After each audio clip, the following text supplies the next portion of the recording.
En esa época estábamos y hay una serie de anécdotas de que eran castigados en la escuela por hablar guaraní. Me recuerda un señor, don Jacinto, por ejemplo, le decía a su abuelo: abuelo, ya me castigaron de nuevo en la escuela. ¿Y por qué? Por hablar en guaraní.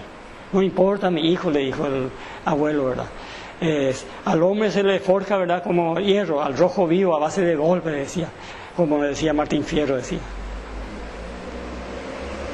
Esa parte, por ejemplo, en 1917 publicó una colección de obras, ¿verdad?, de obra y poesía en guaraní, 17 y 22, ¿verdad?, que fue prácticamente una especie de pionero, ¿verdad?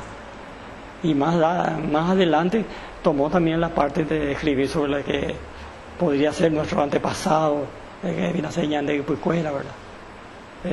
Que en aquella época fue tomado bastante en serio, muy aplaudido, ¿verdad?, especialmente internacionalmente, y aquí también, ¿verdad?, por sabios así como Bertoni, ¿verdad?, que había escrito sobre eso, había analizado esas obras también. ¿En qué año nació Rosicrana? Verdaderamente yo tengo la cédula de identidad. Hay varios errores, tal vez de imprenta, como se suele decir, error de corrector, ¿verdad? 1878, 29 de octubre. Y falleció el 31 de agosto de 1954.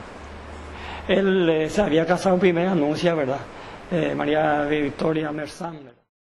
Habíamos hablado ayer de una expedición. A tu padre le gustaba mucho viajar, hacer estas investigaciones.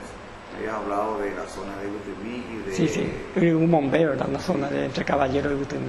Hacer un comentario de eso. Y bueno, como tenía esa inquietud y esa, vamos a decir, ese don especial de entusiasmar, ¿verdad?, a los amigos especialmente, había organizado una expedición hacia 7 montículos que estaban entre lo llamado Irgún-Bombeo, 7 cerritos, una cosa así.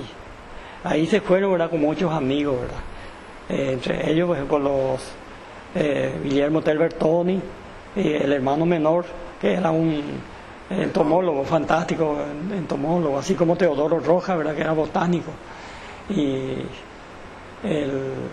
este señor de la Cruz Roja, que prácticamente dejó toda su herencia, ¿verdad? Barbero, ¿verdad? Andrés Barbero, sí, con él, ¿verdad? Se fueron y se tuvo una semana, se llevó una cantidad de carretas, ¿verdad? Hicieron una expedición primeramente en tren hasta el pueblo de Gutemí, 110 kilómetros de Asunción, ¿verdad? En el noveno departamento Paraguarí. Entonces de ahí una buena cantidad de carretas y llevaban todo lo necesario. Se pusieron a una orilla, formaron un campamento a la orilla de un arroyo, ¿verdad? Y desde allí entonces se fueron y cavaron esos montículos. Esos cerritos encontraron huesos, ¿verdad?, humanos, posiblemente de aborígenes. Esa muestra de huesos se vino más adelante para formar parte de ese museo que tenemos actualmente, de Andrés Barbero, ¿verdad?, que había dejado. Ese fue un acontecimiento memorable en su época, ¿verdad? Y no solamente esa y otras expediciones más había hecho también. Me habías hablado de que también había empezado con él en aquel entonces el mayor Samaniego. Sí. Eran 4 militares que se fueron con él. Marcial Samaniego, el que era el ministro, más adelante era el ministro, creo que de Defensa, creo que, y de Obras Públicas, una cosa así. Y después también Barriento, Pablo Ávila, Pablo Rojas, ¿verdad? Y además de las personalidades así, de arte, de cultura y así. Y don Leopoldo Benítez, y vamos a decir, un grupo de personalidades destacadas, ¿verdad?, entre escritores, poetas, músicos, ¿verdad? Y se fue en aquella memorable expedición. Habíamos tenido también fotografías de eso, pero lastimosamente en varias mudanzas se habían perdido. Así como aquella fotografía de la Encarnación, que el problema que hubo en la Encarnación. Eso justamente dio pie pues, a cierto, en 1922 más o menos Agustín Barrio estaba en el Paraguay, después de una gira, ¿verdad? Y se iba a iniciar la temporada artística en el Teatro Nacional. Y para ese efecto, el hermano Agustín Barrio, Martín Barrio, ¿verdad?, Francisco Martín Barrio, que era el pionero del teatro guaraní, quiso recitar uno de los poemas de Rosicrán. Y a ese efecto él se fue con su hermano Agustín a visitarle en su juzgado, cuando entonces Rosicrán era un magistrado.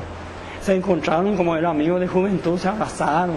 ¿A qué se debe? Después de los saludos, le preguntó a qué se debe esta sorpresiva y grata visita, le dijo Rosicrán.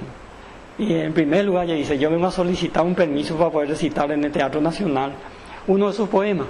Y le dice, de antemano, sin conocer el nombre, está concedida esa petición, concedida. Entonces, y Agustín Barrios dice, yo voy a escribir un tema como fondo musical del poema que va a recitar mi hermano. Ahora le solicito que esa música que voy a componer lleve el nombre de ese poema. Y ese poema se llamaba Hache Valle. Es otra de las... es una palabra de las anécdotas que se tiene de Rosicrán. Hache Valle es letra de Rosicrán. El poema es, pero no es cantable la música, solamente como fondo musical, es descriptiva. Y hicieron ellos en la representación y un poema bastante largo, e incluso el público parado pidió bis, ¿verdad?